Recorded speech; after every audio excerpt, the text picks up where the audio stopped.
Hello PMPs, my name is Robin Anderson, and in this video I am going to give you my lessons learned in what I like to call my 14-day PMP exam countdown. So here we go. Before we get into that, let's just talk really quickly about the new exam. To learn about the new exam, you can download the 2021 ECO, your exam content outline. You also have your 2020 PMP exam content crossover map. And just so you know, it's going to be more than just multiple choice questions. There's going to be multiple responses, hotspots, matching, and fill in the blanks. So take a look at the prototype questions that are available to you on the PMI website just to familiarize with yourself with what is coming. The new exam in 2021 is going to be 180 questions.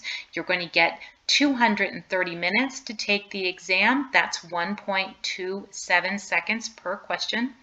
You will get 2 10-minute breaks, and 5 of those questions are going to be ungraded. In 2020, you had a 200 question exam. It was 10 minutes longer. It was 240 minutes. You got 1.2 seconds per question.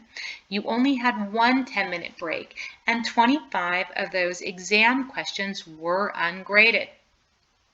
Let's put a really positive spin on this.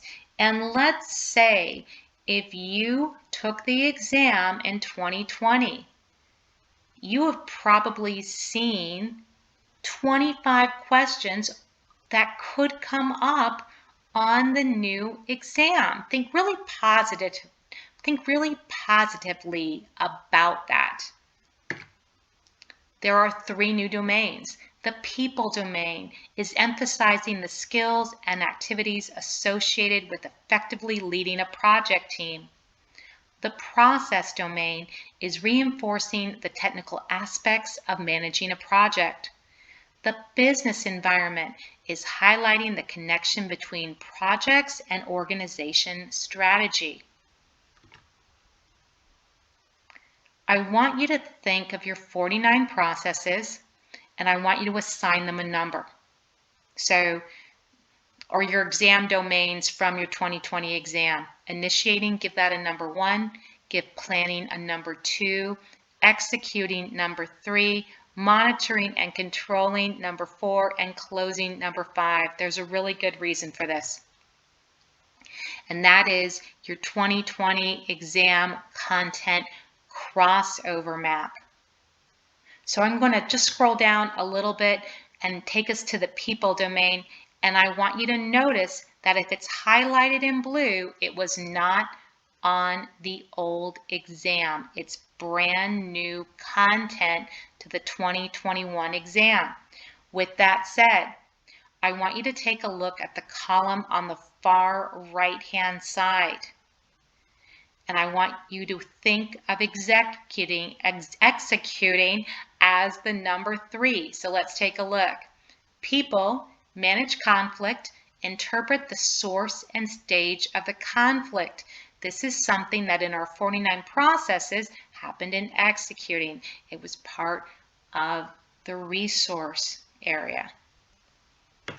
Okay, 1.5, this is initiating. People, lead a team, set a clear vision and mission. This is where you're developing your project charter, and you are identifying your stakeholders. Planning.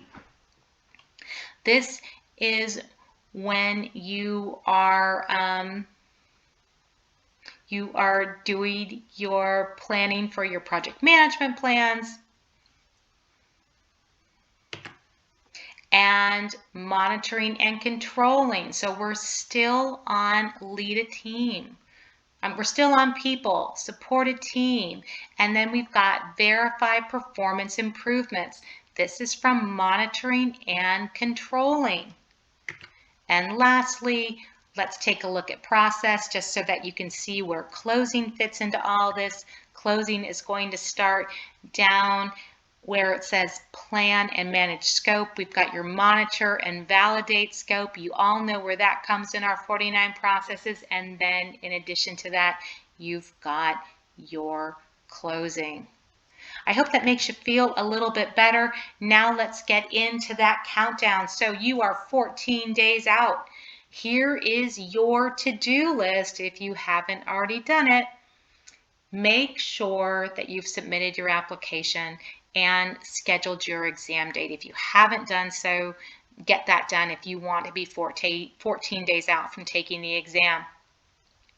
14 days out, if you aren't already studying 2 hours a day, you need to do a shift, and you do need to take it to 2 hours a day. I do not recommend you taking it to more than 3. And this is more, you need to give your brain a rest. Your brain is like a sponge, but it does need to rest. Just focus on 2 to 3 hours a day, with the exception of the weekend prior to the exam. We'll talk about that in a moment.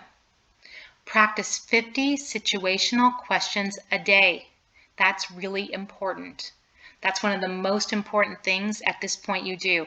Ideally, we want to get you to a point where you have seen about 2,000 mock questions. Consider taking some time off.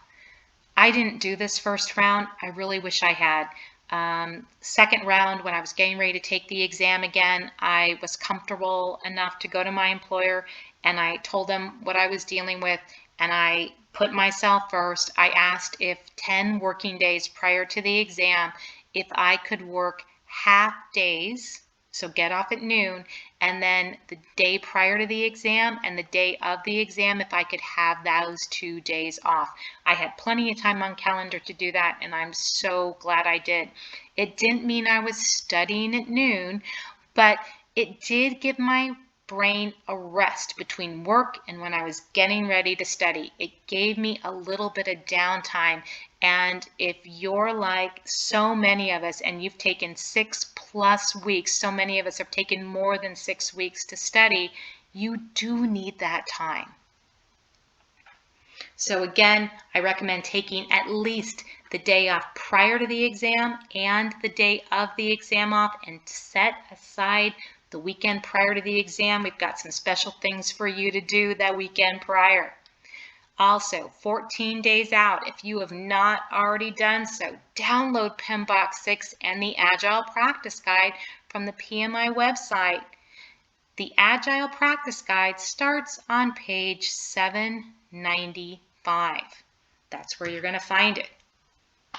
All right, 14 days out, here we go. In addition to doing your 50 simulated questions, you're also going to tackle Module 1 in the Agile Guide, creating a high-performing team.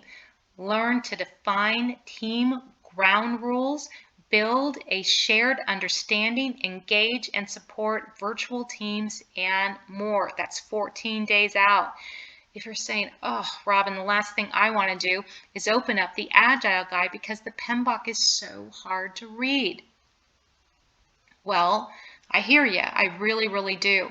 But I want to assure you that the Agile Guide was written differently. It was written in a different type of language, and it was written to be consumable. There are even sidebars. Give it a chance. I think you'll be really, really pleased. You'll see that the information, it's been very, very well put together. Even if you just look at the bullet points and read the first paragraph in every sentence, it's going to help you.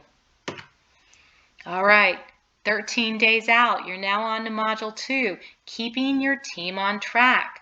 Learning to collaborate with stakeholders, leading a team, managing conflict.